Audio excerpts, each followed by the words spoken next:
Let's talk pull bars. I'm in the midst of a home reno and I had to buy some new tools.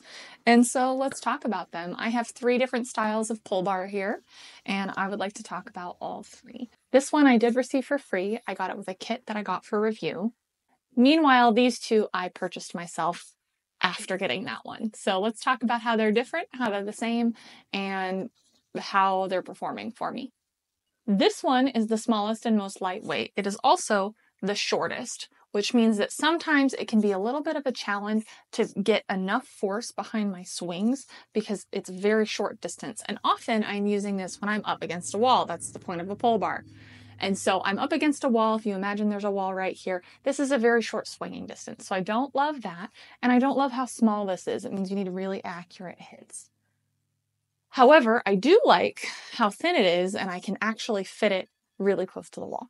This one, the thing that I like about it is that the angle I get to hit at is not straight, but it's actually intended to be more natural to the way that you swing a hammer or a mallet.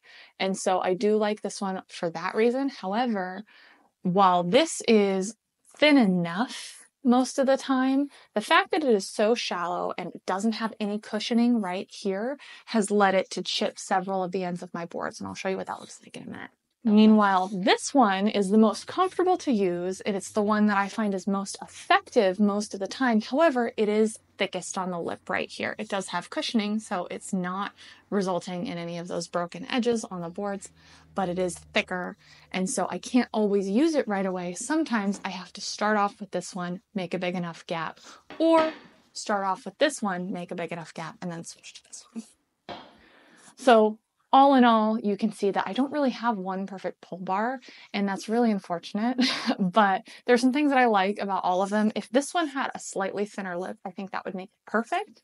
This one, I think I might try to add a little bit of padding on my own and see if that helps to protect the edges, because right now, as it stands, it is chipping the ends of a lot of boards, unfortunately. Otherwise, I love the design, but it's chipping a ton of boards.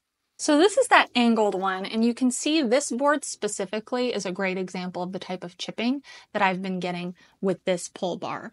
It's unfortunate because it fits really well and I can get it close to the wall, but it's doing a lot of this. Any of my boards that are like this, I know that I've used this pull bar on.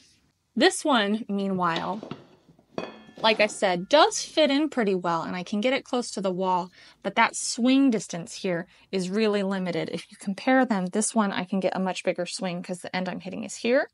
This one is much shorter, so it's a lot more difficult to get a good, efficient swing in when I have such limited space.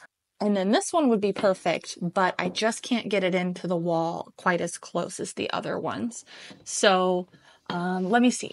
This is a good example of a board that I had to do with my other pull bars until this just barely fits, but this board started probably a quarter of an inch deeper into the wall, and this was impossible to use this pull bar to get this to this position because it just barely fits now.